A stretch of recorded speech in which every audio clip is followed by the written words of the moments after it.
spiritual level to the universe. I was undecided at the time, and I had a series of profound experiences, and all of my experiences were dismissed as psychosis by psychiatrists. That's fine, and I was labelled schizophrenic, and I had to go to the psychiatric ward, but my experiences were very profound, and I've written stories about them. So to give you an example of my experiences, I converted my apartment at the time into a place of magic, and I built 3 spiritual altars which I cast spells at.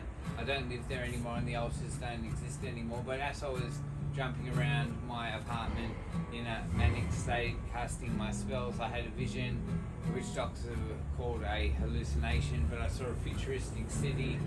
I saw floating buildings, I saw greenery everywhere as if we were in balance with nature, and I saw robots helping people do things and people living in cooperation with machines, but there was also plenty of greenery, and that lasted about 7 seconds. Then it disappeared, and I was inspired to write about that, so I went on to write a book which I don't have here today, my manifesto, which was about the future that I see in 100 years' time.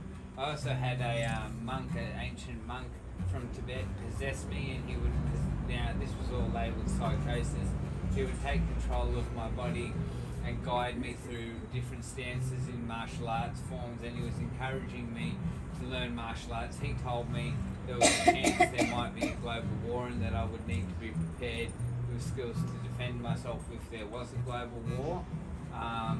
So yeah, that's one of the experiences I had. I also have had out-of-body experiences.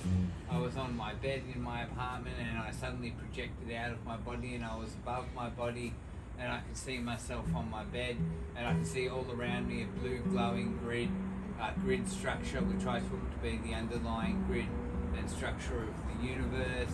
Oh geez, what other experiences have I had? I've had voices come into my mind and tell me that I'm on the right path and that I will learn the knowledge that I seek. And all of this, of course, was dismissed as psychosis by psychiatrists, and that's fine. That's how our society interprets it. I was also learning about ancient traditions, shamanism, and traditional views of schizophrenia and traditional views of vision, people who have visionary experiences. And so that's what I write about. So I wrote, with support from a mental health service called Reliability, who pair people with creative arts mentors, I've written my 4 short stories in my novel with my creative writing mentors' support. My first novel is Kings of the New Age, The Quest of the Balancing Stones. That's the most expensive, it's $30.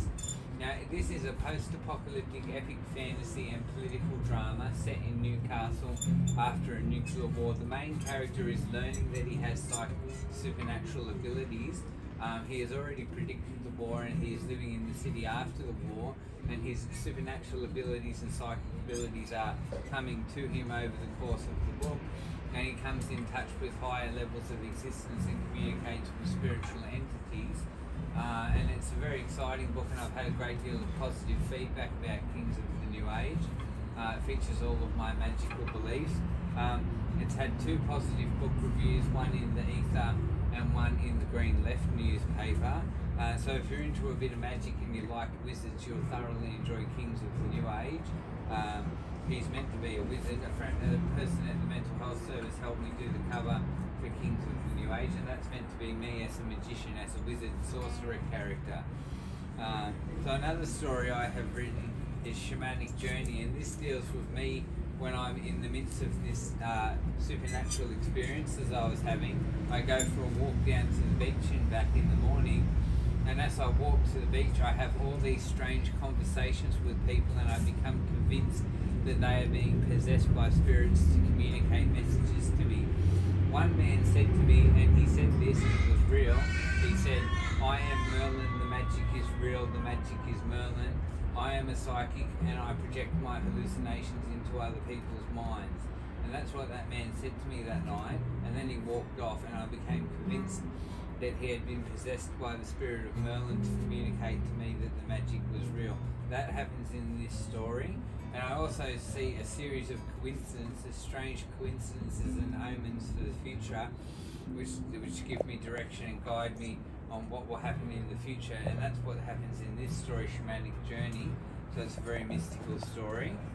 Now, the Wizard and the Eye Man, I had a friend named Matthew who was a very spiritual man, and he would turn into a character called the Eye Man, who was channeling the spirit of the universe, and we were going on this whole trip together where we were doing all this research online, and we thought that the TV was giving us all these messages and cues, and we were getting all these coincidences coming in from every direction, guiding us and guiding our research. And he was the Eye Man and I was the Wizard, and we were just absolutely out of our minds learning about the nature of the universe and UFOs and secret documents and all of these things and mysticism and magic.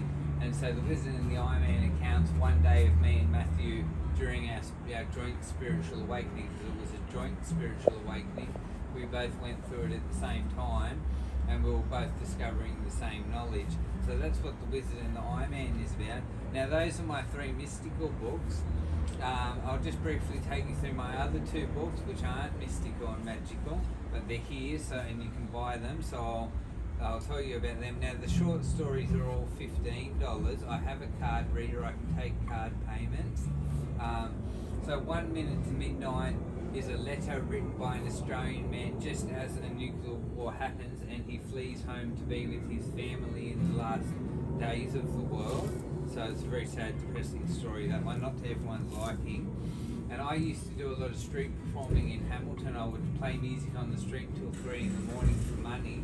I'm a busker, that's why I've done that for many years. And Saturday night on Beaumont Street is about a wild Saturday night on Beaumont Street in Hamilton, playing music until 3 in the morning for money, and that has been very, very popular.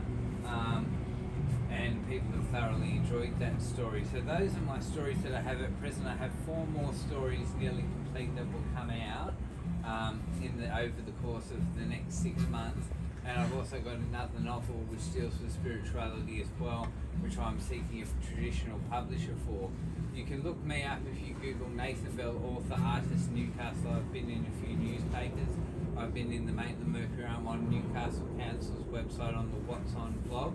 I've been in the Central Coast newspaper and a couple of other magazines have covered me as well. So if you're interested in buying any of my stories, I'll be sitting over here. I've also got some of my pastel images, which are very psychedelic. That's what I see in my mind. They're only prints.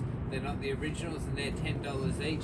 I've got art by my friend artist Kayla Alfred, who does wildlife images, and she does lifelike wildlife images, and I have her gift cards. They're $6. And I have my friend Jessie Taylor, who's a talented artist. I have her collection of short stories, which is $20, and I have her picture of 2 sea dragons, which is $50. So I hope you guys are interested in learning more about my books.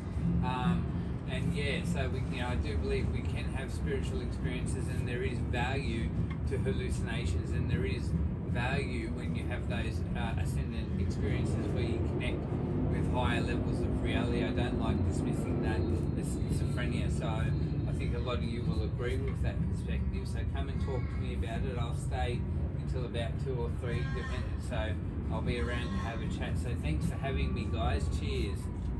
Thank you, Nathan. That's beautiful. If you guys got any questions for Nathan, please go and see him.